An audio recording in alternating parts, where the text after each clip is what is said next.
Thanks, Dave. Ladies and gentlemen, really it's an honor to speak in this audience. I will try really to sum up what I'm thinking. Maybe it will sound a little bit provocative, so just to spare some debate about that.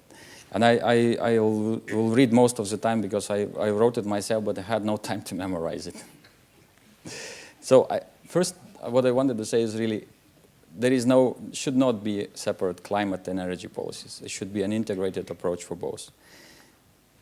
What I think that for most of the actions until now were focused on climate and really neglecting what are the effects of these actions. And first of all, on industry and the EU competitiveness. Another two pillars, security of supply and sustainability, the pillars of the energy policy, mildly speaking, were left a little bit aside when the discussion on climate became topic number one.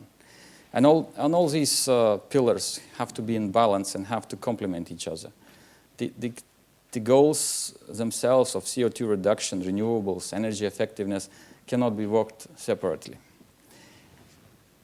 And I think that integrated climate energy policy and probably industry policy should help you regain competitiveness in the world and should make you a place to do business. Now we talk about targets, binding targets, tons of carbon, percentages of reducing. But I think before taking on this path, we should look back.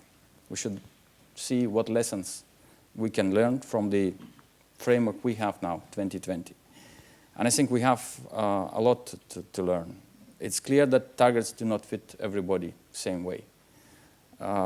It is clear that pushing for renewables only was not the best idea. Now the electricity price is soaring for consumers, for producers, and we don't have money for infrastructure to integrate energy markets.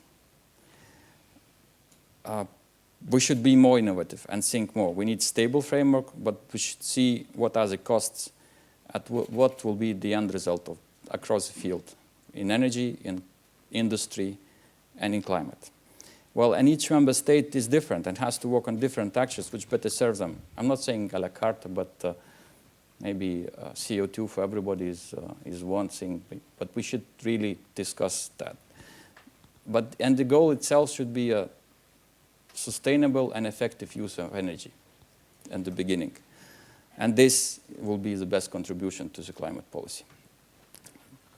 Then finally, last week, the European Council has tasked the Commission to present an analysis with focus on competitiveness before the end of 2013. We hope this will come up in time to our presidency, and we will have a discussion already during our presidency. This process should lead to an integrated policy and actions, which, again, I repeat, allow us to use energy effectively and sustainably. It will help us to live more green. It will help our industry to compete in the world and also to work on climate and with climate change. Thanks. Thank you very much. Now we'll go to an NGO perspective. Jason, you could give some remarks and maybe some reactions to what you've heard. Thank you, and it's a pleasure to be in such distinguished company here. I won't delay you too long because I know that usually groups like this really just want to ask Peter questions and the other institutions. But being from an environmental NGO, I can't help but remind why it is that a lot of this conversation is happening, which is around emissions of greenhouse gases that are implicating in anthropogenic global warming. And we know from various studies that we have something like a carbon budget of 1,000 gigatons of CO2 between now and 2050. So any number of studies will say that if you want to stay below 2 degrees in some reasonable probability, maybe even within shouting distance of 1.5 degrees, that this is the order of magnitude, this is the range that we need to look at. And so the question really becomes, what is the way in which, if we are serious about staying below 2 degrees warming, then what are the mechanisms by which we agree who does what internationally, and then what we do within the EU? So I often get deep into these conversations, and about 3/4 of the way through the conversation, I realize that the person I'm talking to who's debating with me about European targets really doesn't actually think that solving climate change is that much of a priority. It's something to be balanced against something else. So, I mean, let's just say that if you think that maybe we don't really need to solve the climate problem, that we can go over 2 degrees without repercussions, et cetera, then the conversation becomes much, much harder. I'll just give that away right now, all right? Because the implications of that, I think, are often lost on people. When they talk about what we need now is a European policy that balances environment with competitiveness and security. They're implying that there's a way in which you have to overlook the environmental implications because you're concerned about competitiveness or security. And I think what so much research has been doing and what the demonstrations of many policies and many actions that are taking place around Europe can show is that it's not like something that you have to balance and can weigh one off against the other. These are like filters that you can pass through in order to achieve real sustainability. You can actually achieve an environmentally positive outcome with a competitive outcome and an energy secure outcome. And if you look at all of the analyses that have been coming out, including those from the European Commission of the past year, the past couple of years with their roadmaps, you see that the options in front of us can lead to good outcomes. Think about the parts of the European economy that are growing right now, that have been stable during the economic crisis, that have enjoyed benefits, that are putting people to work and are growing the economy. These are in energy efficiency, energy services, renewable energy. These are the strong growing parts of the economy. This is why, for example, yesterday the Coalition for Energy Savings called for, again, an assessment of our progress towards the Energy Efficiency Directive. They've called for an energy savings target, and this includes important industries, it includes NGOs, it includes labor unions. It's why the Woodworkers and Builders Union of the EU is in support of this target, because they know that we're going to be able to create a great number of jobs in that industry, and we're also going to be able to support the underlying industries that supply glass, that supply steel, that supply building products by having this kind of European project that's based on a low carbon objective, in this case in energy efficiency. So I think that this is a bit of a diversion to say, what exactly is it that we're talking about when we get into these debates? Do people share the same common underlying understanding of what it is that we're trying to achieve? Another of these issues is something that's rising. You bring up climate targets and people say, well, shale gas. It's sort of one of these conversation stoppers. Oh, well, energy is expensive in Europe and it's cheap in North America because of shale gas, ... What is that conversation about? What is actually the solution that people are proposing when they have that conversation? Are they saying, therefore, we need shale gas in Europe so that we have cheap energy like in North America? Well, the facts don't bear that out. You know, if you talk to the industry, if you talk to the experts, the shale gas that you would get in the EU would be about 3 times the price of what is being extracted in North America. Shale gas in North America is currently financially unstable. The price has doubled in the past few months because it was already at a very low level. And now there are estimates that it needs to go up another 50% to be actually economically viable for most of the shale gas exploitation. So you say, well, what would it take in the EU to achieve anything like some kind of shale gas extraction that's significant? If you want to talk about maybe 2 to 3% of European energy supply coming from European natural gas, consumption coming from shale gas, you need to drill between 500 and 800 wells per year in Europe. Try that on for size. I don't think that there's any way that that's actually going to happen, both because of public opposition and because of the costs implied. So again, what we're actually talking about is people are questioning our commitment to solving the climate problem when they're having that conversation. And when you dig a little bit deeper and you talk to people who are making that argument, basically, they've got questions about whether or not we need to solve the climate problem. Now, I've been around in Europe long enough to see that European policies have a success and failure rate that you can predict pretty much as soon as the ink is dry on the legislation. And the best way to know that if something's going to fail is if it's voluntary, if it's indicative, and the best way that you know it's going to succeed is if it's had a broad base of support and it's gotten through with a binding level of commitment from member states. Now, if you look at the climate and energy targets that we have now, we're on our way to meeting the greenhouse gas target. We're on our way to meeting the renewable energy target. We're not on our way to meeting the energy efficiency target. You looked at what happened with cars and CO2, voluntary agreement with the industry. was a big failure. We put in place a regulation. And interestingly, many people agree across different camps that that regulation has actually had a great impact on creating low-carbon jobs in the auto industry and reducing emissions, and we need to go much further. So I think that when we draw lessons from the current climate and energy package, we should look to our successes and build on them. One of the difficulties of the current situation is that there are failures, and there are lessons that we need to learn to take from that to improve on. I think it was, well, many people might know the Anna Karenina principle, which is taken from the beginning of that book by Tolstoy, which is that all happy families are the same, but all unhappy families are unhappy for different reasons.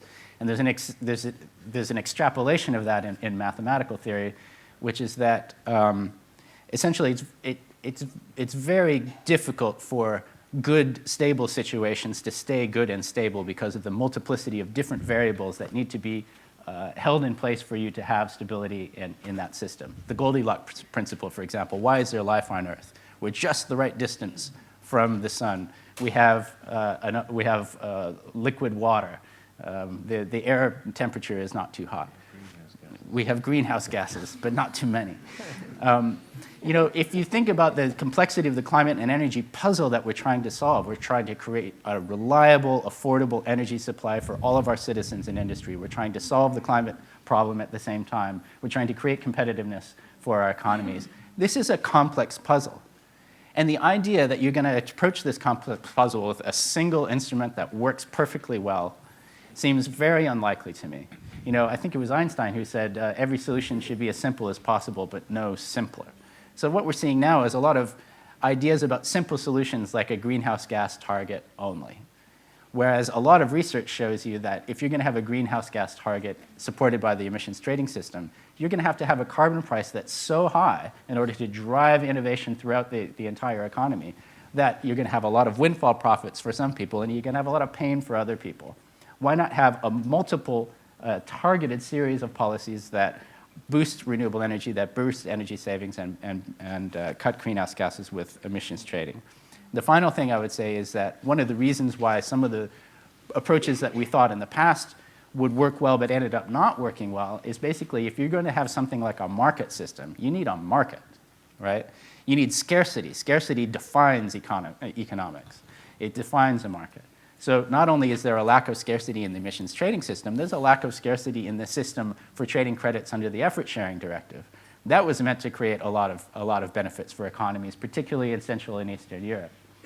The current climate and energy package has a lot of flexibilities built into it. It has a lot of differentiation between countries. But that differentiation only becomes beneficial if you have actual effort having to take place.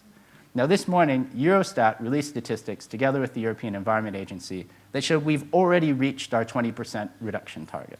We were above 18% in 2011.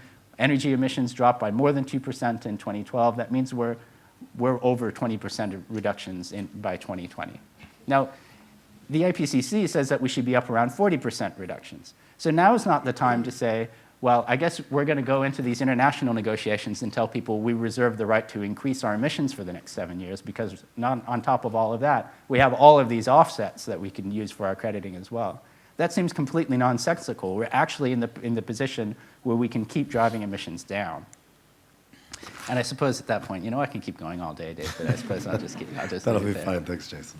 And now we have Mr. Benschop here, who's just joined us just in time. Would you like to give us some introductory remarks? Thank you very much. First, I have to apologize for being late. It must have something to do with the distance between The Hague and Brussels, because 2 weeks ago I was in a panel discussion with Jos Delbeke, who came from Brussels to The Hague, and he was as late as I am today. Although he took the train and I took the car, so we still have to figure out what works best between The Hague and Brussels. A few remarks from my side to introduce. One is the worry, despite the news about where we are in terms of meeting objectives. Secondly, is there a case for cautious optimism? And thirdly, a question, a bit of an anxious question. Those are my points I would like to make. The worry. I think we are not doing well in Europe in terms of our energy and our climate policy. I would even suggest that our policy for energy and climate is in a kind of a crisis. The assumptions we all had behind it seem not to be valid anymore. And in terms of outcomes, we see some very huge paradoxes appear. One of those is that if you look at the actual pathway that Europe is following, I would describe it as a coal plus renewables pathway. That is what's happening. Driven by different factors. Of course, renewables driven by the subsidies and the stimulus that is put in place, but in a number of countries that is becoming less and is drying up because of the fiscal crisis. And of course, coal, especially in Northwest Europe, driven by the differential between the coal and the gas price, which is not overcome by a meaningful CO2 price anymore. I would say that is an expensive scenario in terms of cost of abatement, and that is something, an expensive scenario we cannot afford in Europe, and we should not be pursuing that. The kind of logical, without being too technology specific, but the kind of logical trend you would see would be, one is on efficiency and use less. The other one is, of course, the growth of renewables, and the third one is the complementarity in gas and the way renewables and gas are able to work together. The combination of green and clean is, as I would call it, to have the low carbon technologies developing there. That's not what we are doing, and it's not a blip. It's not something that is just happening perhaps for a year or 2 years, and then we will see it changing. If you look at current forecast for where the coal market is, where the gas market is, and where the CO2 price is, this is going to stay with us for not just the short term, but the medium term. And that has real risks in terms of a lock-in of coal, especially old coal plants in Europe that keep on surviving. And you see discussions like in the UK of LCPD, should the closures take place or not. All of that has been put on the table. Some of it driven by biomass targets as part of meeting renewables targets. And the other one is a lockout of gas and of efficient gas, especially around CHP. The combined heat and power units, they're all underwater at the moment, and you see some of them being closed. And that is a huge step back in terms of the efficiency if we start to generate electricity and heat separately again. A vivid example you can see in Rotterdam. There's a brand new CCGT plant by Eneco and Dong, and it is partly being dismantled. One of the turbines is being taken out and is being shipped to the Middle East because the plant is not running. Next door, there are 2 new coal plants. They were supposed to have a CCS scheme in place, the Road project, which is still one of the further advanced CCS projects in Europe, but even that one is not happening yet. So that is the paradox and the state where we are in combined in one picture in Rotterdam. So there has to be reform, looking at the various objectives and goals as they are stated around competitiveness. And we really have to look in current economic circumstances to the most cost-effective CO2 abatement policies. We should get investments in new energy infrastructure back on track again. As Johannes Thijssen said, this sector is uninvestable at the moment, which is not a good thing. And we should look at ways in doing that where we protect the manufacturing industry, because it doesn't help us and it doesn't help the world if we just continue with carbon leakage as well. From our perspective, that brings you to a number of things that you would have to combine. Probably wise to start to look beyond 2020 in a way that is done also in the type of investments that are in place and the trajectory. So the discussion probably is now about 2030. I think we should look at a single CO2 target in place there, because it will drive most cost-effective abatement. It addresses part of the problem we currently see of objectives which hinder and which even contradict each other. complemented by, and otherwise a single target would not be credible, by ETS reform. And I think that is the most urgent and the most pressing issue we currently face, that we have to get back to a robust, credible price signal on the basis of CO2 that will drive investment, that will drive innovation, that will drive cost-effective abatement as well. How to do it? Various options on the table, of course. Set aside is good. You can look at the linear factor. There might be other elements. Floor price is being discussed more and more, but do it in a way that we get there. And the third one, of course, is support for innovation. You don't just get there by a CO2 price. You need support for innovation as well. And we believe that should include CCS as well, which is a bit in dire straits. NER 300 not getting to the desired results. Can we prolong that? Can we link that to ETS reform as well? My cautious optimism. Cautious, yeah, because we are not there yet, but a bit of optimism. I think the Commission is making great moves. Put the structural reform options on the table. I don't think the Commission was there a year or a year and a half ago. The Commission is there now, very positive. Second one is the Green Paper. If you think about 2030, the way, the options, the realities of what we are, where we are, what has worked, what has not worked, how they are being described in that paper, I think that is positive as well. But the timeline for it, if you think about ETS reform as the most pressing thing to happen, in combination with 2030 target setting or preceding that, mentioned Jos Del Beke, so he talked about, he painted a picture to me, let's say perhaps by 2016 we can be there. There's a new parliament coming in, there's a new commission, don't know exactly the political configuration. Are we going to make proposals as a commission now, or should we wait a bit and then it's co-decision and then it will take a while? So 2016. My question then, and that's an anxious question, can we bring that forward? Is there a way to have an earlier discussion and earlier decisions?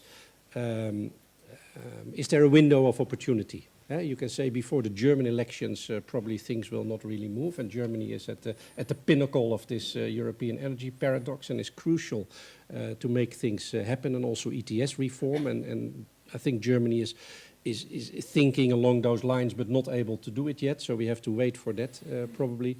But then can we make, and perhaps the European Council last week pointed in that direction, before then the next Commission and before the next European Parliament, could we have some decisive decision making in the beginning of next year based on proposals, not just consultations by the Commission by the end of the year? I think the urgency of the situation, where we are in, how we have to combine our objectives, the mechanisms that are not working, and the opportunity perhaps to especially get the ETS underway again, combine that with 2030 target setting. I think that should get us in a much better position where we are now. If we just continue that, we are getting further away from home. So is there a window of opportunity, or am I too optimistic? Thank you.